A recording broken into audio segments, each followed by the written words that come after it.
Let's start with the title of your book, Primitive Future. At the first glance, one may think it's a contradiction in a term, but you have, I think, quite good explanation why and how. So could you please explain the concept of primitive future? And is it some sort of critical message towards the contemporary society and culture in general? Yes, I think, of course, the primitive and the future is like a kind of contradiction. And I intended to combine these two opposite words together to create the nice sentence, because, of course, every architect is thinking about future, but the future is not just a, how to say, future like future, because in every future, architecture is used by people. And I like to start from that basic point. And the people is, for me, somehow primitive. Because we have a body, we have a kind of an animal-like body, of course, instincts, and of course we are not animal, but our behavior or our relationship between the space and the body could be very, very primitive, I think. So when we think about the future, I like to start from such a basic fundamental point, go back to the really fundamental point, and then rethink about what is architecture, or what is a space, or what is a place for people to live.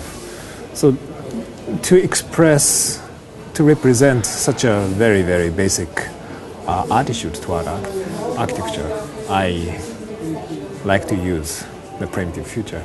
It is not a how to say, critics or critical attitude to the contemporary things, but I just like to begin again from the starting point to rethink about architecture. So it's more like your personal tool for thinking this definition, I would say. So, yeah. And of course, after, in the beginning of the 20th century, many architectural things changed by modern architecture.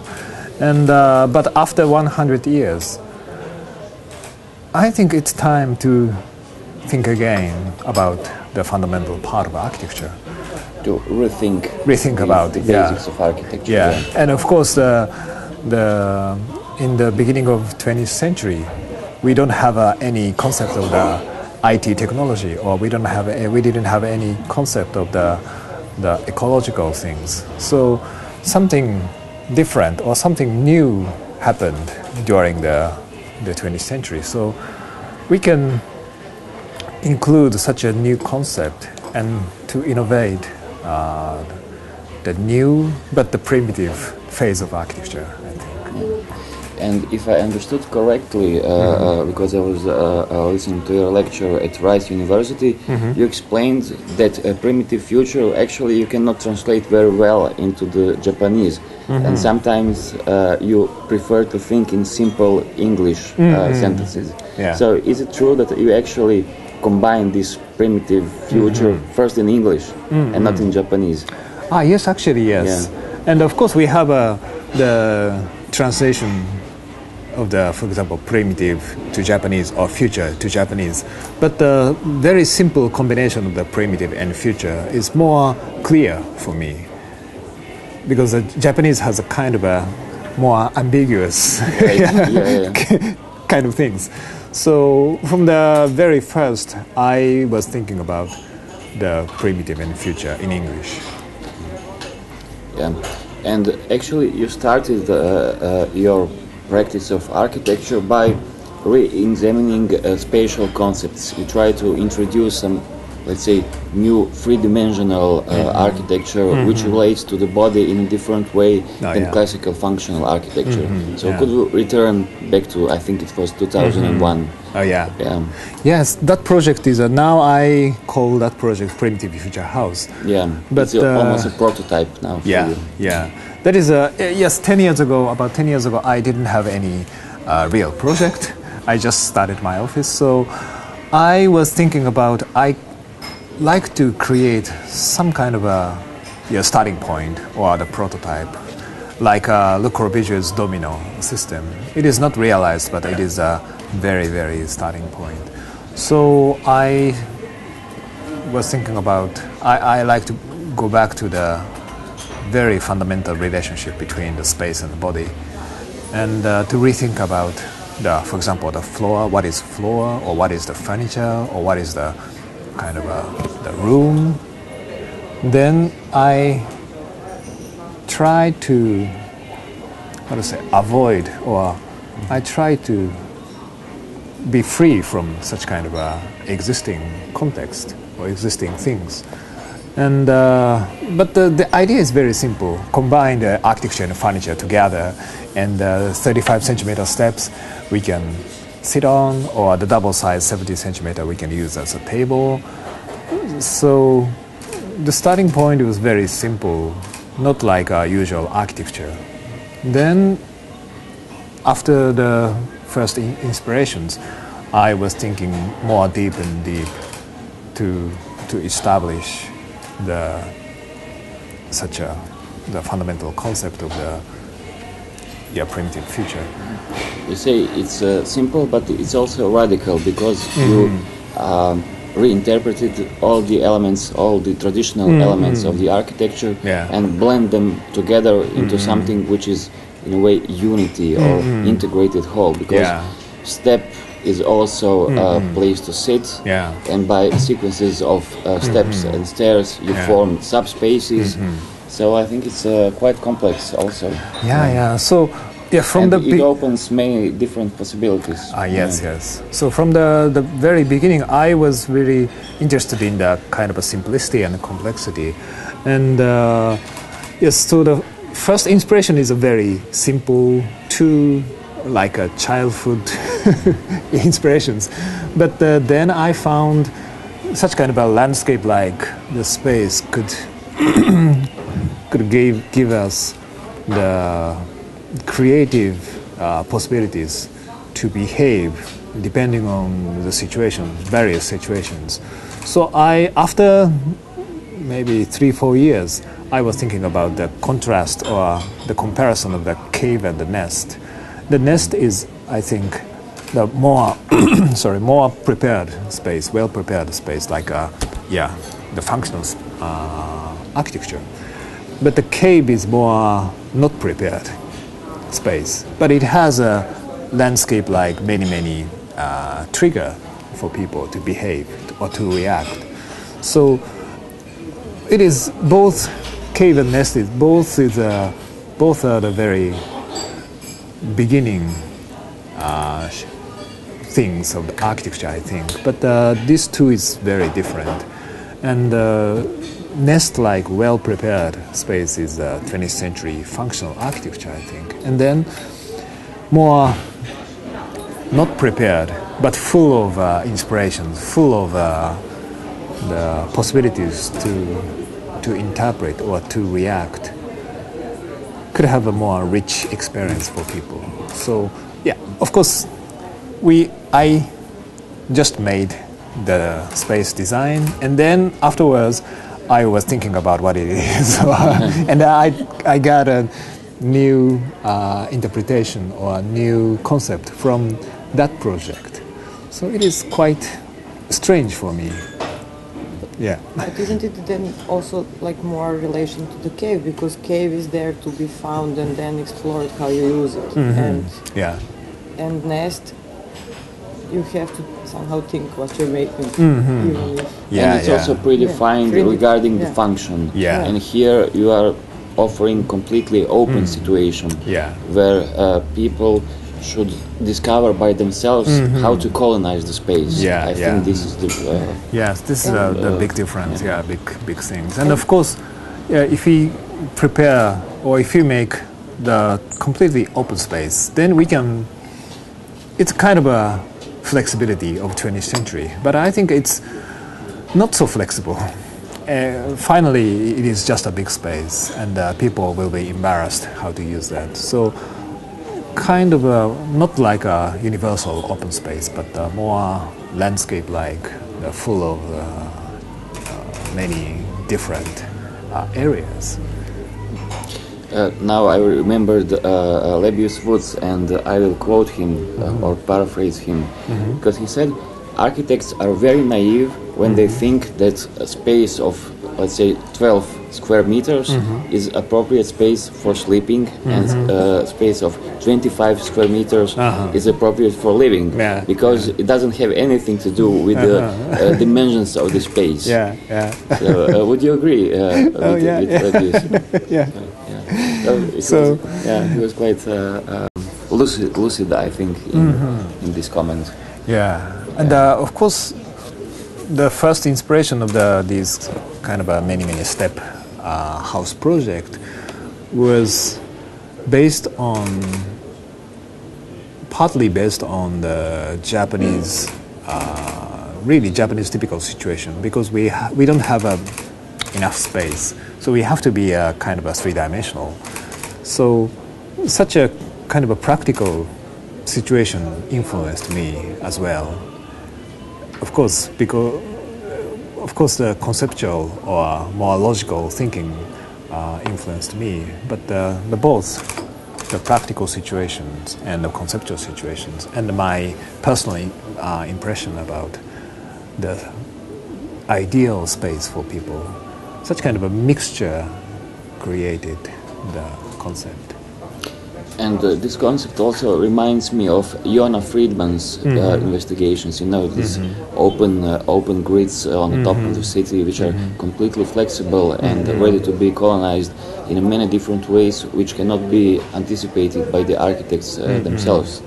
But when we speak about the flexibility, we always, here in the West at least, refer to Japanese architecture and Japanese idea of the flexibility, but somehow I'm not sure that we really understand what's the flexibility or open space in Japan. So could you please try to define this mystique, because there is some sort of mysticism in it. Yes, the Japanese traditional architecture is, in a sense, it's a very open space.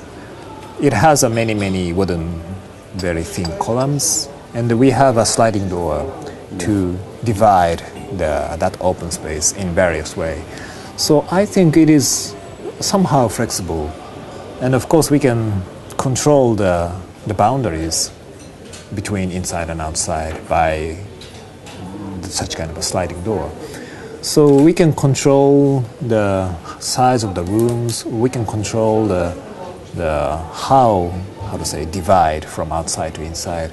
So in that sense, it's really flexible.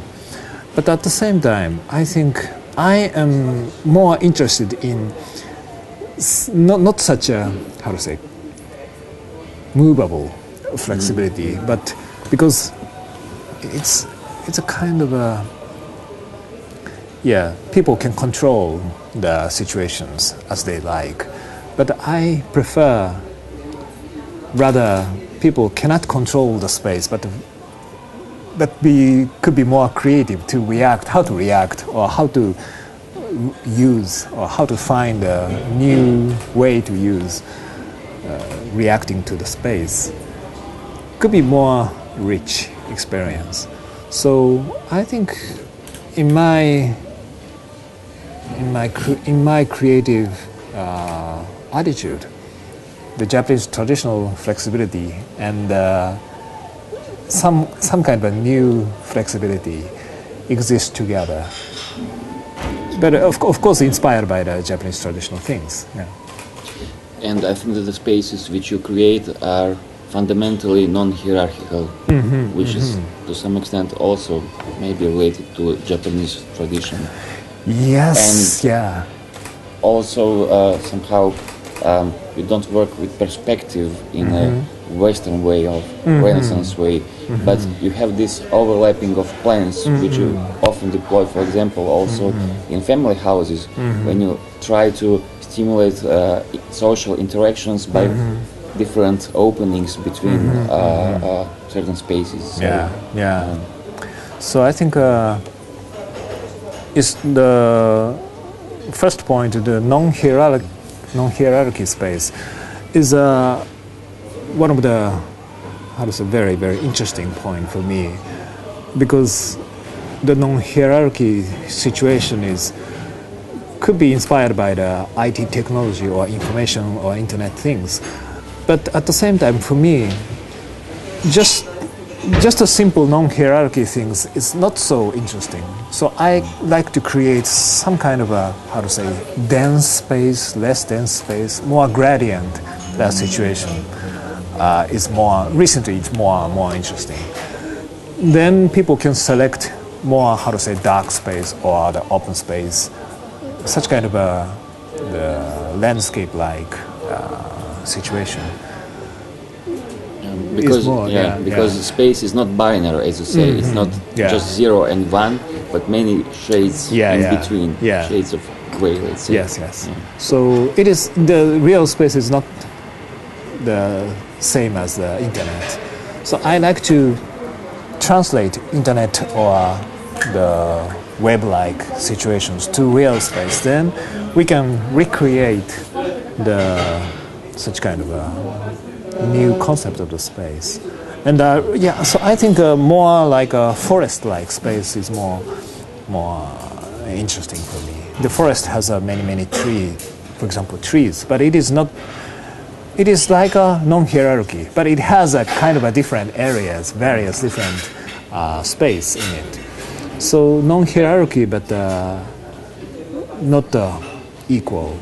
Yeah, because their relationship between different spaces, and as soon as you get relationships, then you get some sort of system, which can be more fixed or more open. But somehow you introduce this sort of loose complexity, let's call it like this, in children's hospital, I think. That is one of the first trial to create such kind of a systemless system, or the formless form, or like that. Very loose. But so it was one of the beginning to create. In that case, we used the, how to say, block or cell to create the random layout. And in the recent library, we used not the box, but many different kinds of openings to have a relationship together. Random openings to create various depths or various smallness or bigness of the space where people can select. So what seems to me is that you're trying to make to open up as many possibilities for people to use your spaces, but not giving them possibilities to change the spaces and that space reaction, but introducing various constraints of how space is used. That people have to react, and in the reaction with what is already there, they have to actually find new ways to what actually suits them better to inhabit. So it's completely different way of creating a flexibility or freedom of use from everything that is taught as traditional freedom of use, of making a choice, and this kind of, in a sense of completely non-democratic way, but in sense which I think actually opens up much more possibilities, because we have to love the constraints to make them work for us, and then you have to engage on much different level, which is not. I totally agree, because finally architecture is a very huge constraint for me, even though we can, how to say, move the sliding doors or something, but the whole area is, how to say, strictly defined by the architectural system. So the kind of a sliding door flexibility is a very small part of the architectural things.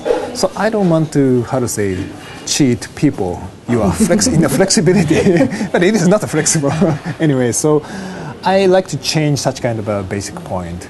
Yes, architecture is not flexible. I like to start from that point. Architecture is very strong. It is.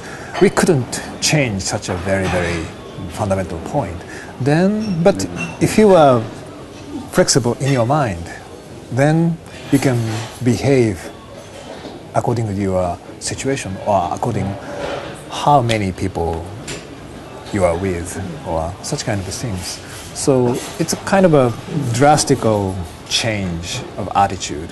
Flexible is not kind of a movable things, but the flexible is the flexibility of relationship between the space and your body. Whether we like it or not, architecture always determines our existence in space. Yeah. So architecture is here, and someone designed the space for somebody else. Yeah. So there is always some sort of imposition of concepts to someone, unknown or known user. Yeah. So how to deal with this issue when you design family houses, for example? Because you, in a way, you orchestrate everyday family life. It's also complex and sensitive issue. Yeah. So it's I think I have to say I have a big contradiction in my design process, because I like to design some kind of a non-design things, but I have to design or I have to define. So it is a very, very difficult things. But maybe I think I create such kind of a very simple form or system. It is not defining the details. For example, the house N is a box in box in box house. It is the basic system is a box in box in box with many, many openings. Very simple concept. But how to say modify or how to arrange the position of the openings or how to arrange the plan is depending on the surroundings, or depending on how many people is there, or depending on the which directions the house is facing. So such kind of a more practical the planning or a more practical design, then we have to think about such kind of a reality. And then concept and the reality could exist happily together. Actually, you start with a quite simple idea and the concept, or apparently simple, and then through many iterations and many tests, mostly models, come to final solution. Yeah. Of course, finally we have to fix the position, exact position of the openings or something. And that process is, for me, it's very, very mysterious. Because, we make a model, and the first model is a very rough layout. And then we will imagine what is happening inside, or what is happening throughout the house. Then we start adjusting. But I don't know what is the definite end of that design. It is kind of a growing a child. I never experienced a growing child, but anyway, it's kind of a growing, some kind of a baby, or it's growing, and sometimes it's getting towards the bad things or good things. So I have to, how to say? You're changing the direction. Yeah. But anyway, it's growing, and in some point maybe it is determined by the schedule, or it is determined by some many reasons. But in some point it is coming to the end. Then again, I think that intuition plays quite important role in this process. It's not entirely rational. Yeah. For example, in house O. Oh yeah. That process is also very, very strange, because we discuss with the client, and the branch is growing, but we don't know which directions is the best. But there is no best directions, but the situations can. So it is, I think, very similar to the evolution of the Evolution of the species. Species, yeah.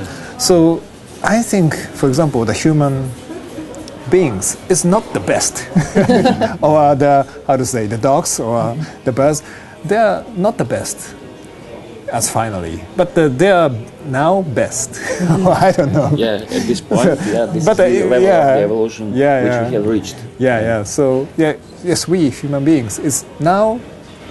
We are very satisfied with that, but it could have a more potential to be better. Yeah.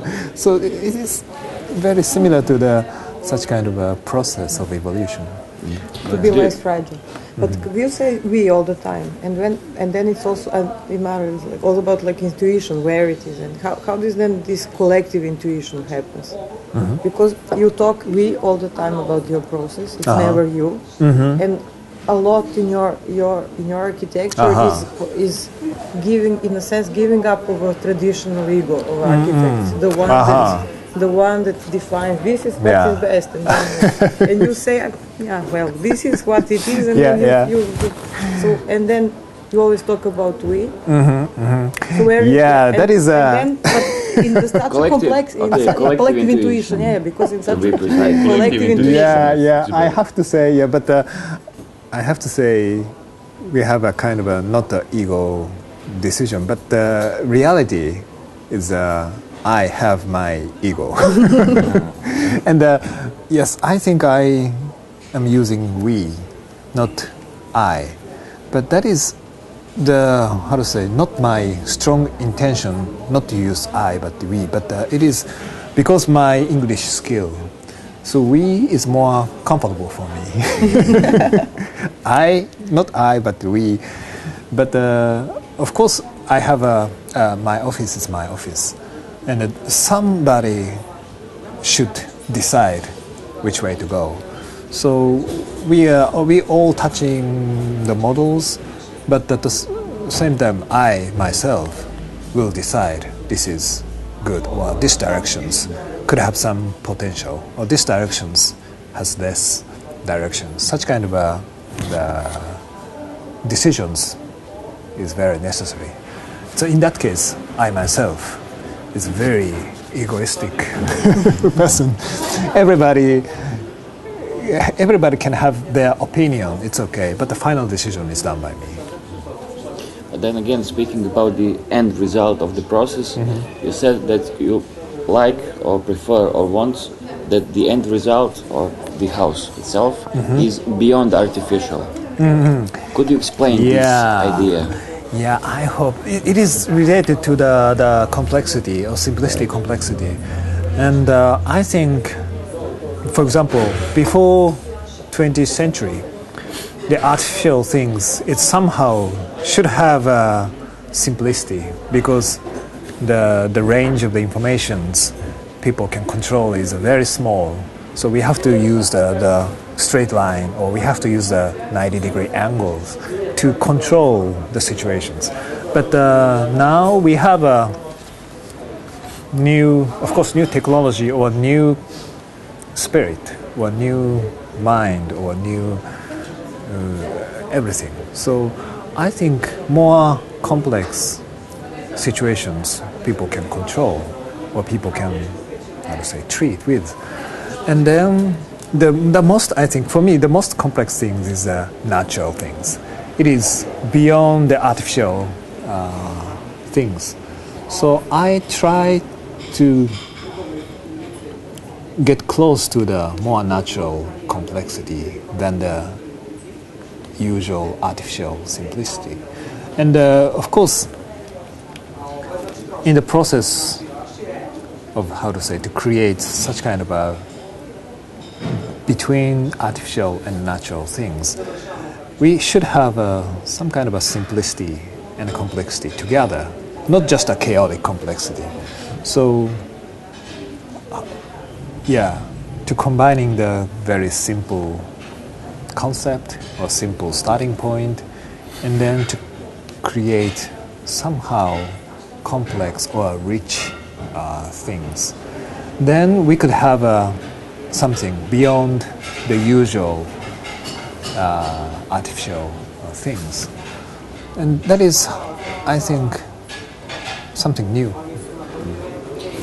And you also, when we speak about this relationship between artificiality and the nature, sometimes you use nature as a metaphor for your work. For example, tree is a metaphor for a concept of the house.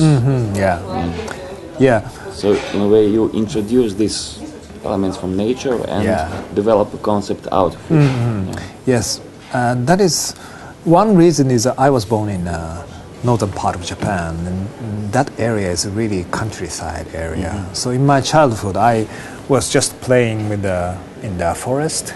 Hokkaido. Yeah, Hokkaido area, and the forest, inside of the forest, for example, you are really protected by the many trees, but at the same time you are not, how to say, closed, very open, so you can go as you like. So it is open and protected together. So one of the really, how to say, fundamental form of the architecture, I think. So anyway, I have to start from such kind of my origin. But at the same time, I don't want to translate natural things straight to architecture. So I don't want to use the shape of the trees itself, or I don't want to use the system of the natural imagining situations. But I try to somehow miss translation of natural things to architecture. So trees is not like trees, but I try to take each space on each branches, for example, and to have to create the new relationships, more network relationships. Exactly, and three-dimensional network. Yeah. Because many of your buildings are three-dimensional, very complex, or quite complex three-dimensional networks, unlike traditional architecture, especially Japanese architecture, which is all about horizontality. Yeah. So it's very non-Japanese concept. Yeah, but it's very strange. But in my early works, maybe for example the children's center or their early works, it is more flat plan diagram situation. And in that days, the people call me the architecture of plan. You are just using the plan diagram, and you cannot create three-dimensional things or something like that. So I hate it to be called like that. So I try to challenge to the three-dimensional situations, and then finally I got more, how to say, various way to create architecture. So it was very nice, how to say, critics. But introducing this three-dimensionality, you got more dense space, I would say. More dense, related to the relationship between the spaces, events which are happening all around, you know. Happenings, events floating somewhere above. So something which really impressed me. But in a way, does it have anything to do with the Japanese situation where the land is so valuable and precious, so you just have to go up? Yes, exactly, yes. The first starting point is such a really practical reasons. Now one house is under construction with many small floors, stepping three-dimensionally. And that house is one of the first house I designed in Tokyo. And the size of the land is so small. Then we thought, small site, small house, it's very, how to say, too usual. And it's just a small house. So we decided to create more and more smaller floors, but many floors. So small is okay, but we have many floors related to each other, like furnitures. Then I found we can create such kind of a big size of the three-dimensional one space with many steps. So you can feel not one small floor, but a three-dimensional, very big but small space.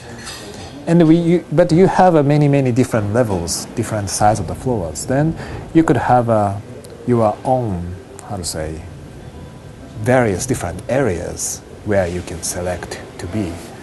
So in such a small site,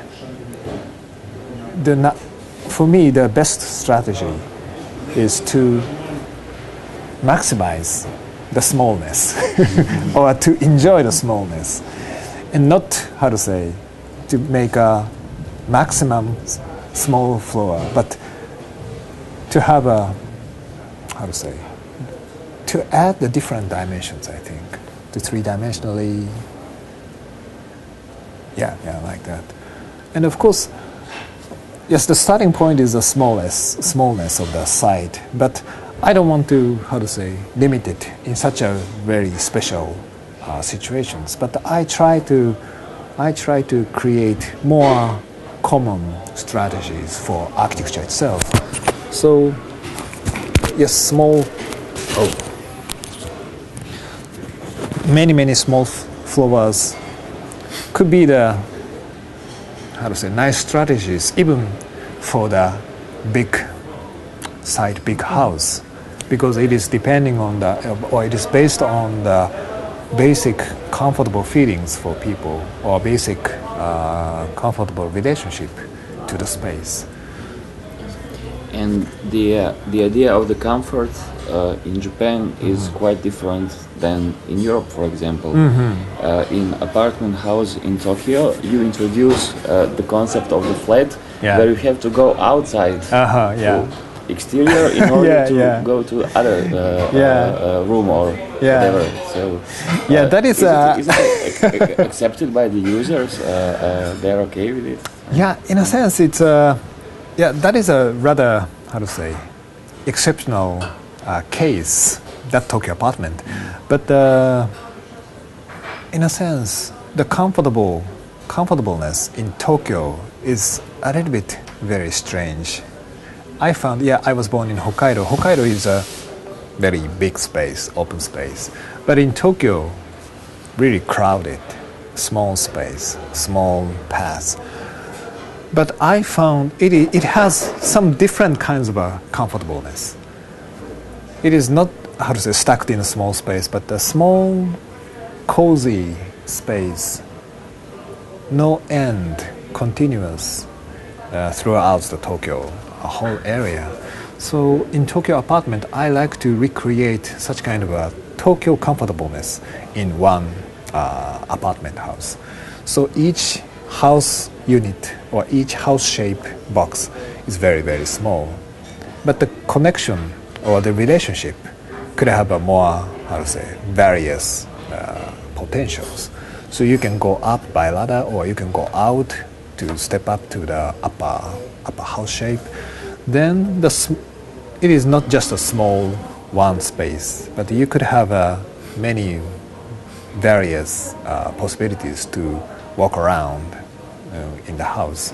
And sometimes if you go out to go up to the ladder, then it is a part of the, how to say, Tokyo itself. So you can enjoy the Tokyo, you can be a part of the Tokyo life, not stuck in the box. Yeah. It's a recreation of city condition, let's say. Yeah. Because the city is composed out of the many buildings, and we have these in-between spaces which are also part of life. Life. So this is some sort of learning or lesson from Tokyo. Definitely. Yes. Here. So I try to, how to say, recreate the whole Tokyo situations in a small site, and of course, recreate and to emphasize or to make it extreme, it's more and more like extreme Tokyo. But the basic idea is like that. Tokyo is not only one house, but the relationship between the city and the house. Yeah. And what about the social space in Tokyo?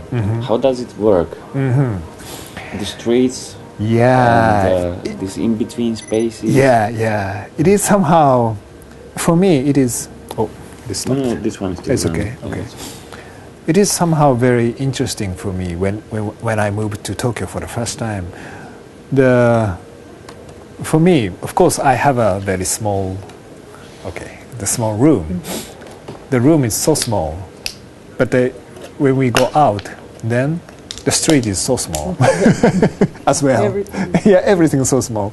So I didn't see inside is my space, outside is adult space. But inside is my comfortable space. Outside is as well cozy space. But of course we have to share with other people. But it's okay, no problem, because it has a winding space, so it's not straight. So this corner, now this corner is for me. Then I walked, for example, 50 meters, then another corner for me, or such kind of things. So in Tokyo, completely, of course, Tokyo has various different areas, but I'm talking about the more, how to say, housing area, more complicated area. In that area, the public things and private things are well mixed together, like a gradient situations. The house is more private area. The street is rather public area, or something like that. So such a nice gradation things is very, very interesting for me. Do you think there is a relationship between this fact of gradient space and the phenomenon which, for example, impressed French philosopher Roland Barthes, that the streets have no names and that the houses have no number? Yeah. Could it be that it has something to do with this idea of gradient, again, non-hierarchical space? Because once you put the number, then you delineate, you symbolize this is mine, this is my enclosure. And when you don't have a number, then it's more anonymous and in a positive way. This is just a new thought, new idea. That's a new idea, but it has a nice inspiration. It could, Coding the spaces, so then it can be, there is no sequence. It can be non-coded space. It is coded. But in a different way. It's coded for the behavior and not by the legislation. But it's again the kind of coded, like in the way how we number the streets. There is no surprise. There is not like there is, and then in this way, if there is way how the house actually does have a number and the block does have a number.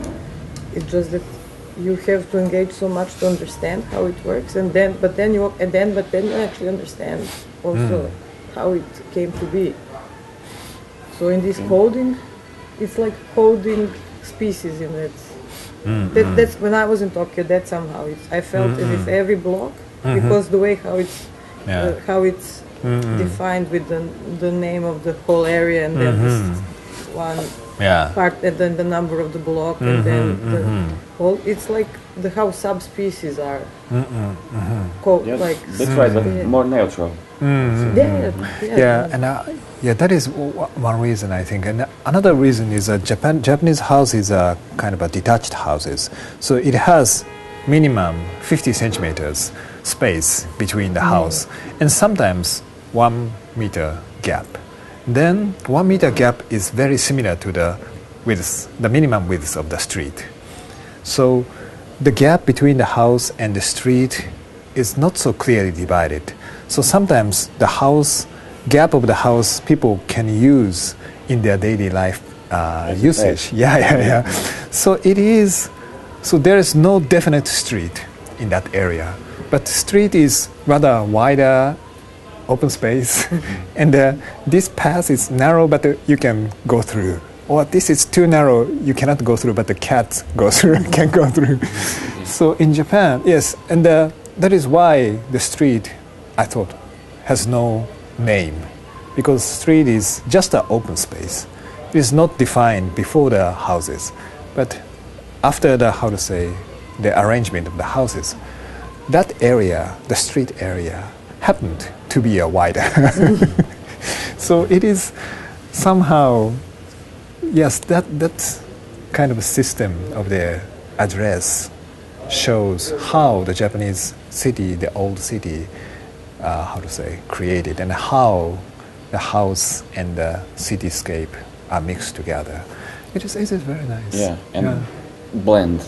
Yeah, blended. Yeah. This is what you introduced in the House End, for example, Mm-hmm. because you have series of gaps in between the exterior and the interior, where this delineation is blurred. Yeah. So, the most interesting things for me when I moved to Tokyo was such kind of things. You can go through the garden of the others, or you can go through the bit in between space of the two houses. It is a private plot, but it's okay to go through. So it is kind of a well mixed situation of the public or private, and sometimes it's very exciting to walk through such kind of a mysterious area to find your own space, or to find your own way to walk around the city. And you argue this is one of the new agendas for architecture, to rethink the idea of the envelope and to see how to reinterpret this concept. Yeah. That is a starting point. Yeah, I was thinking about the Tokyo house, and in Tokyo, I thought Tokyo, the boundary of the city and the house is not so clear.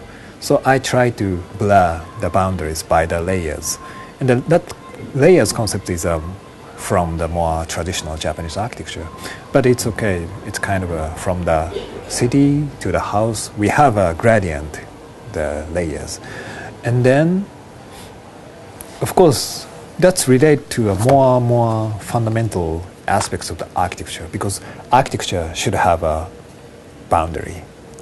It should have a definite boundary, but at the same time, I try to blur.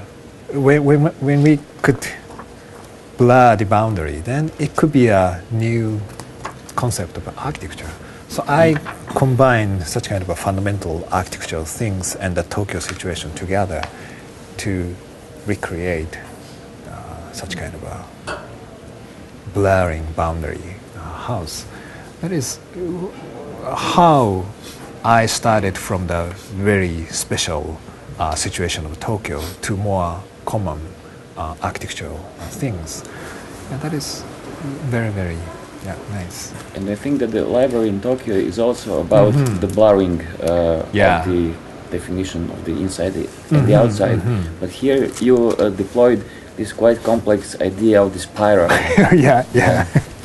So it's not anymore like box in the box, but a spiral disposition. The spiral things is of course it has several different reasons. One reason is, of course, how to mix the systematic layout of the books and the more, wandering or walking around the forest experience together. These two aspects is both, I think, required for library. And usually this systematic layout is more and more required for the library. But I think the more forest-like, walking around and encounter some unexpected books is very important as well. So we try to treat these two opposite aspects as equal and like to combine together. That is a very tough work because on the one hand, really systematic layout is required, and on the other hand, really, in a sense, chaotic situation is required. And then finally we found this spiral shape, or could have such kind of a nice coexistence, because if you are in the center, you will see all the categories surrounding you. So it is very simple layout of the books. At the same time, the shape of the spiral is a really primitive plan of the labyrinth, I think. So, of course, we have many openings. So it could be the labyrinth for the people who are not searching the books.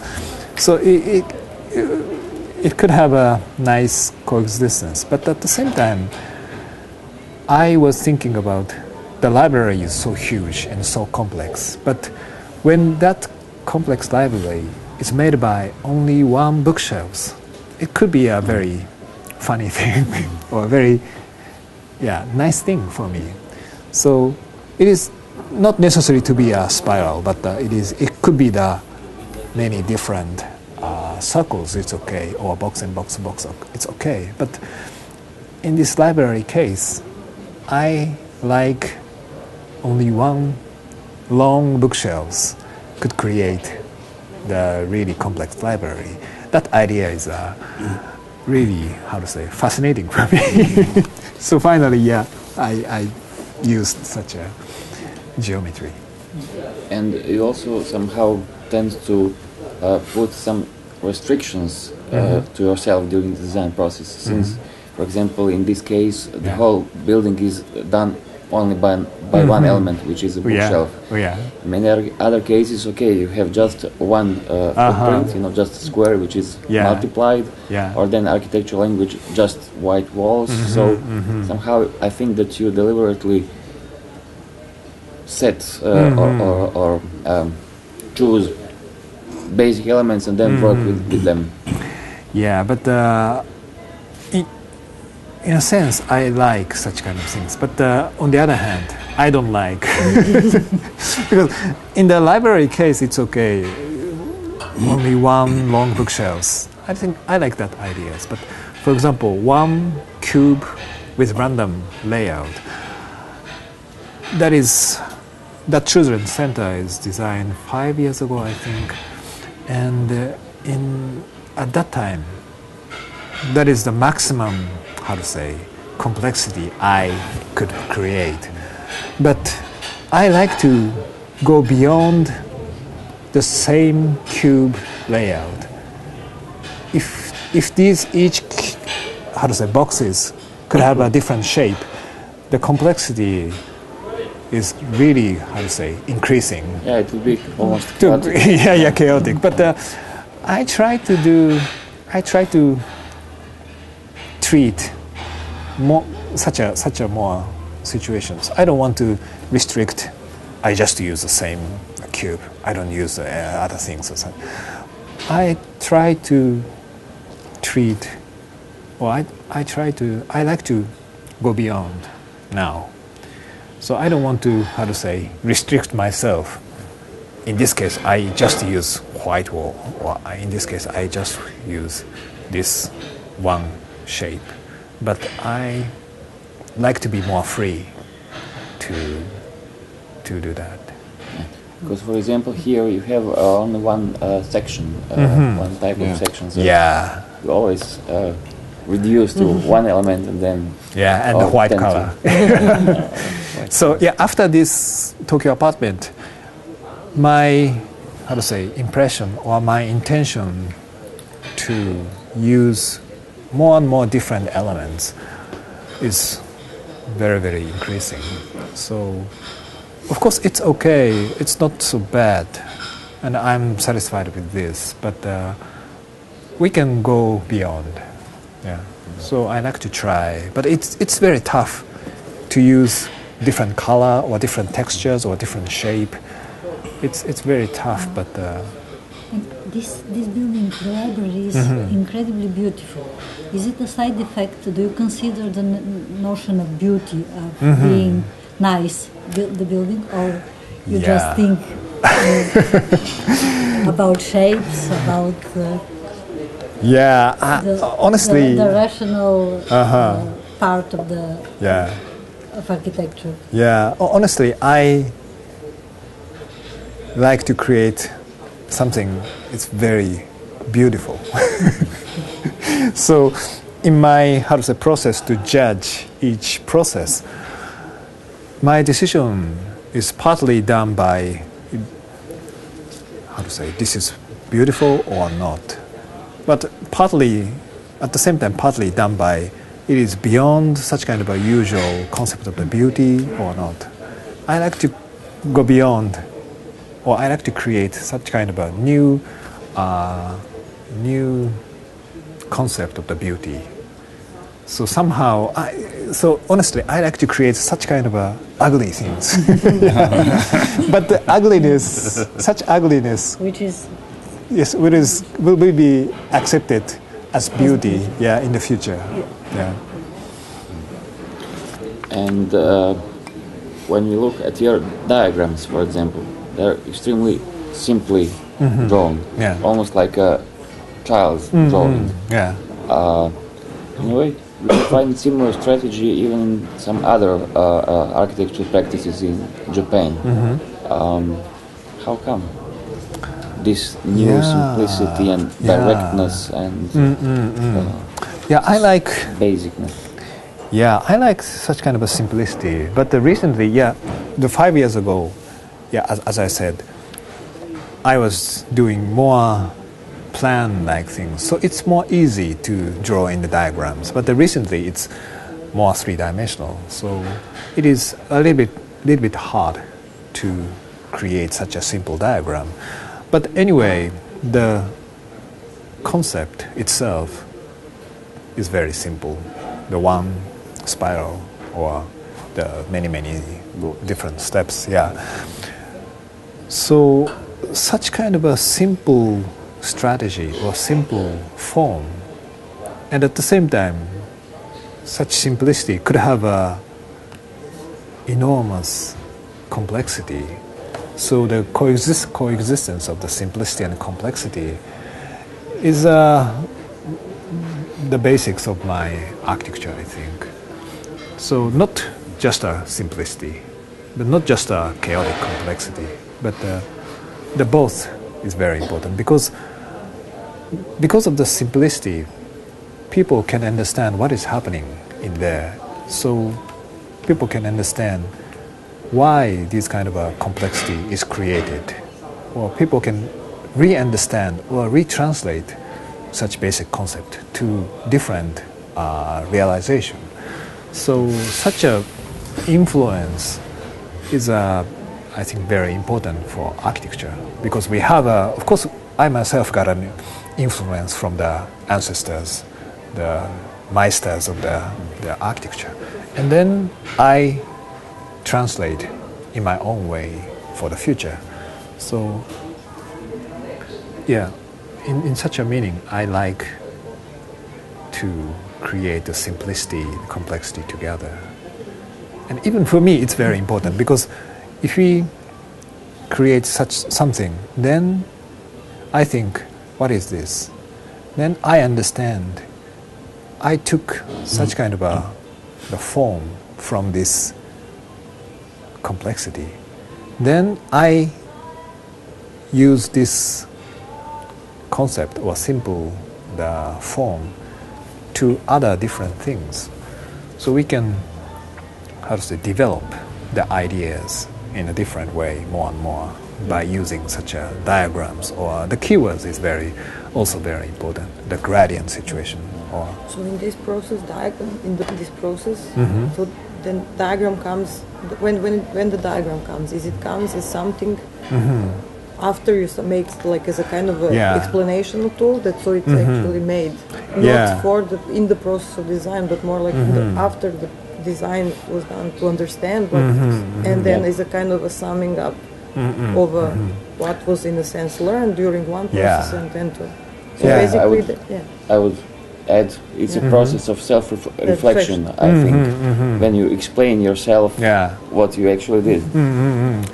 I think it might be quite useful because then this sort of knowledge could be embedded in the next project, which is again related to the idea of the evolutionary. That's true. So I can say the diagram is not happen from the beginnings, but the beginnings is more chaotic. Then in the process, we could find some kind of diagrams or some kind of a simple form, then we can develop. And of course, after the completion of the project, we can find different aspects. So in one project, I think one project, one diagram is not the reality. One project, of course, one diagram, but the different viewpoint we can find, or different many understanding is possible. So somehow the diagram is come later, and that is it's a kind of a communication also tool for you to communicate, and maybe also store the knowledge. Or distill idea of the project or of the building. So diagrams and key phrase or the key sentences come from the project in the process or the later. So what was the key sentence for the library, if there is? The library is of course the diagrams of the coexistence of the searchability and the storability. If you think of the present condition of architecture, which is in a sense in a deadlock, I think that your path opens up a way out of this deadlock, because it's kind of a humble understanding of complexity. Right. Yeah. But maybe we have to write, like, how does this then translate with the condition now in Japan? Like, how, does this what happened now with the earthquake and everything? How does this? Do you think how this changes your practice? Because it's this kind of it's not like it's a simple event, but with immense complexity. It's really. This is for me the first time to suffer such a huge disaster as my, how to say, personal experience. And of course the earthquake and the tsunami was very, very, very terrible. Tsunamis, but at the same time, this is now the nuclear power plant has a big problems. And it is kind of endless things. I don't know when it is fixed or when it is stopped or when the whole situation clear. So nobody knows. Now we are there, how to say, doing many, many things, but we couldn't find what is the final situation, or how to say, just the unstable things is continuing. So it is very, very strange feelings. Not very bad situation, but somehow really dangerous things might happen in near future. So it is somehow very, very strange. But at the same time, the Tokyo people, including me, is not so nervous. Of course, the newspapers, something is talking about very, very bad things. But the Tokyo daily life is a daily life. Everything is okay, no problems. So it is somehow new experience for me.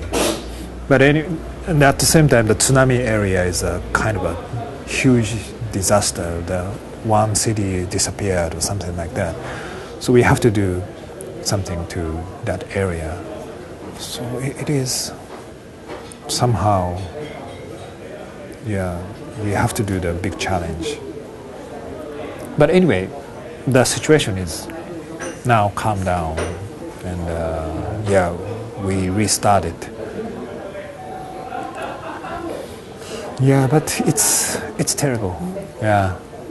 I didn't imagine such a big disaster. And it's going to be a big challenge for architects to respond, to recreate what was created more spontaneously. That's true. So it's a very big thing. How do you recreate the city? The house. So it is of course not only the problem of the architecture, but the infrastructure, the cityscape, city urban plannings, and of course ecological things, everything. Infrastructure and ecological.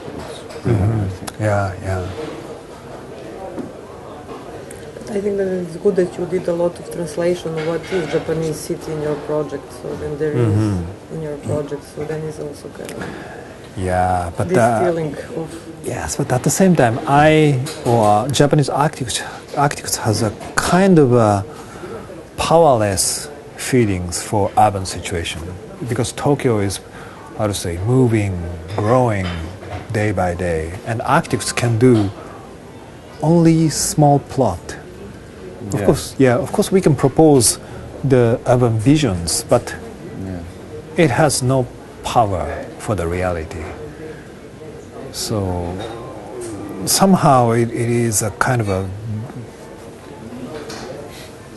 bad. And it's constantly changing because all the old buildings are constantly replaced by the new ones. Yeah. The system of the city is so powerful, so we couldn't touch just to make independent houses. So, for example, in China, sometimes they are now making one new city by a master plan of architecture or architecture or something like that. I think it is. I don't know it is good or bad, but anyway, Me neither. yeah, they can make. But I think that when I was in Tokyo, it wasn't. It is a comfortable city, although in a sense it's a different way of comfort. But you understand that there is no this big idea of it. But I found it really seamless in a sense. There is no so much friction than when you have something that is planned to be frictionless. So it is a strange city, I think. Yeah. And of course, suddenly some new development happened, demolishing the existing wooden houses in that area and make high-rise towers. And then only one small path divide the existing wooden house area and the high-rise area sometimes. So it is a kind of a really strangely mixed city. You have radical collisions of different urban patterns. And such a new development is designed by a much more bigger design office, not design office, but just a developer. So not bad, but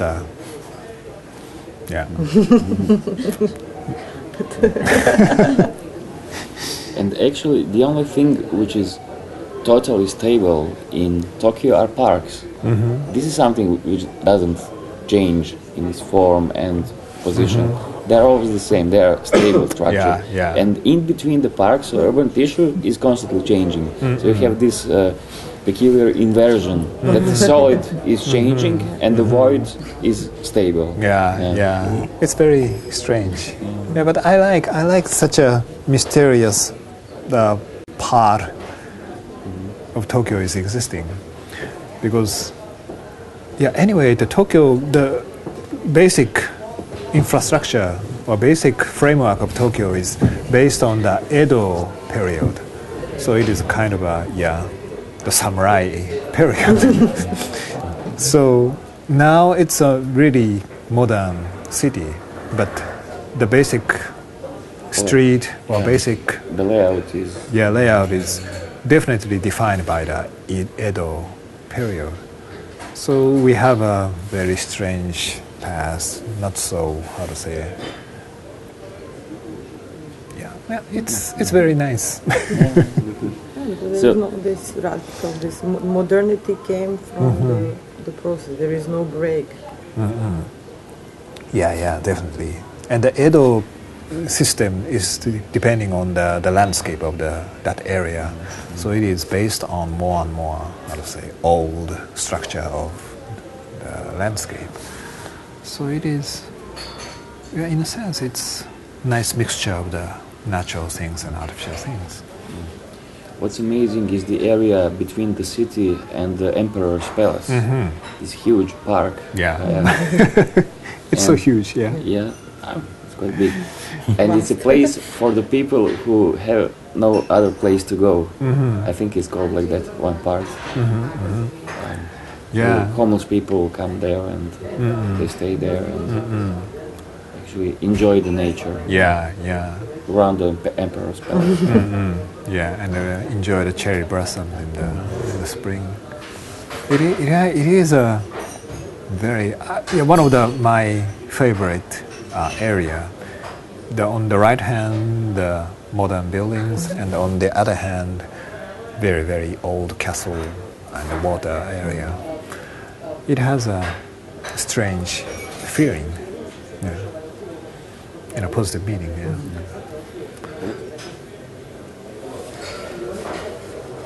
You want a question? Okay. Tell me, what is the guru concept? Yeah, this is guru means in Japanese, guru is a Japanese. It's a spiral. It means spiral. And the first spiral I used is not this library, but the more for the private house. And in that case, I intended to create some kind of a continuity or a gradient changing from the outside to inside, or from the public to the private. Because in the spiral, that house is facing to the street, the spiral started, and like this. So this area is more open, and gradually it's getting more deep inside. So the private is not divided by walls, but the length of the space could divide the private area and the public area. So the different realization of the layers between from the city to the house. Yeah. So that is the beginning of the spiral. And then in this case, in this library case, we found different aspects of the spiral, the nice coexistence of the systematic things and the chaotic things together. So, yeah, the guru concept, the spiral concept is, I think, growing. And of course, it's one of the how to say, the most primitive shape which people, how to say, draw. Yeah, maybe in the prehistorical drawings or paintings in the cave, they are making such kind of things. So somehow I like such a really primitive things to retranslate. Of course, Le Corbusier used the spiral shapes for the growing museums. So that is a more systematic translation of the primitive shape. And here is more, how to say, different translation. So it is not a new shape, very old shape, but a new interpretation, new innovations of the meaning. Yeah, but the guru is a very strange Japanese. Yeah, Japanese has such a really strange. Strange for whom? Even for us. Yes. Yeah, because it has no meanings. Guru is a kind of an expression of the feelings. Yeah. Feelings. Yeah. You don't know what to do, and then you make guru. Yeah. So really, so difficult to explain, but understand by feelings. Guru. But it's so deep inside. Yeah. Japanese people. Yeah. Mr. Fujimoto, I have a question about your how they awarded the competition entry for Block 39 in Belgrade. Yeah, that project is. Yeah. Unfortunately, it was a second prize. So. Can you explain your? Okay. Yeah, that project is the science center, to design a science center. And this simple starting point is 20th century science center was somehow like a warehouse, huge warehouse to have many science things. And what is the 21st century science center? And we thought it could be like a forest where people can walk around to see the mixed in the nature. So scientific things is not just in the warehouse, but with coexist with nature. That could be nice for us. So we make a huge patio. It is not like a usual patio, but a wall-like patio, 15-meter high and a rather thin proportion. So it is a patio, but like a tall tree itself. And we arranged the plan of the patio to create the various space where people can walk around. And then huge roof. but the roof is so high, so you couldn't, how to say, feel the roof itself. And we put the reflecting materials on the roof, so you will see the patios continue to the sky. So the inspiration is not like a warehouse, but something new, and something like forest. Yeah. Which is a bit of contradiction, because forest is everything but new. Yeah.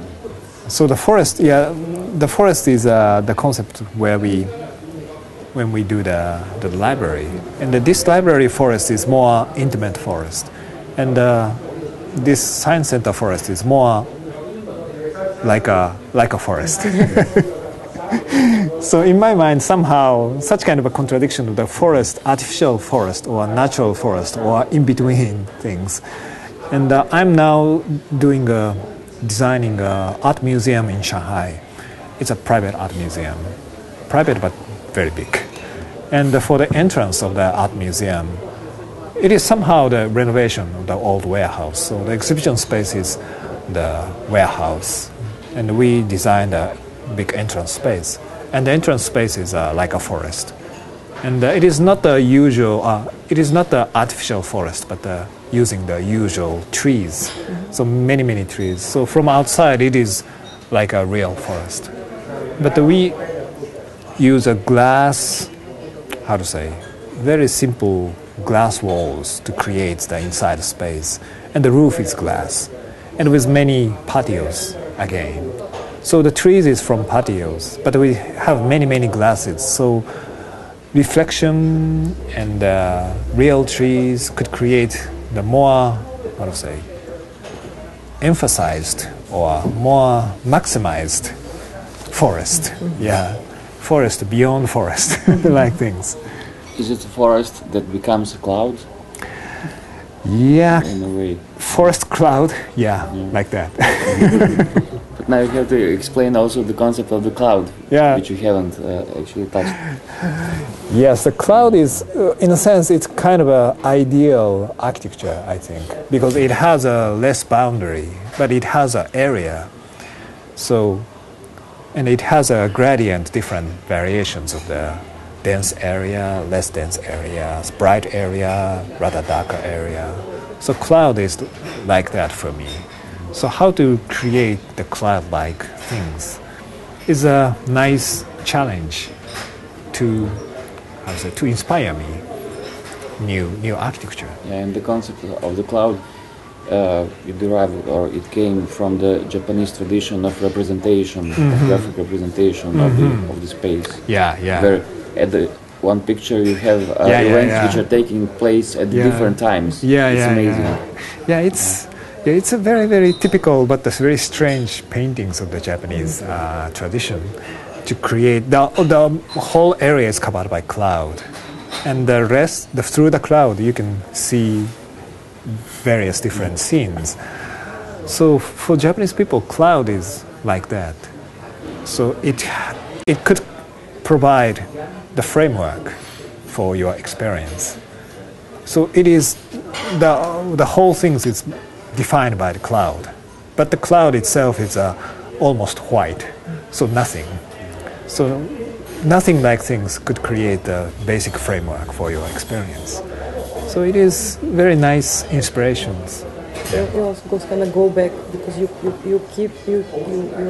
like always referencing a lot of kind of computer science and IT technology, always come to the relation.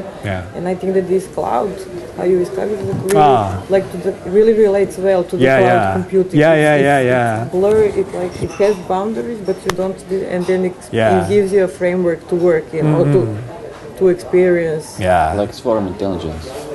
Yeah, so I think it's very interesting, because now cloud means not only a natural cloud, but a kind of a networking things. And so I think I like such kind of new things, the internet things, because when something new happens, then architecture could change somehow. So ecological things and information technology things could change architecture somehow, because could change the behavior of the people. So I am very conscious about such kind of new things, but not react too much straight. But I like to find the fundamental meanings or fundamental aspects of such kind of a new things. And the cloud computings, yeah, it's very interesting. Yeah. But the interesting point is we cannot see the cloud computings itself. So it's a big challenge how to translate such a invisible things to visible architecture. And the internet things as well, we could not see, but we have to find the way to, yeah.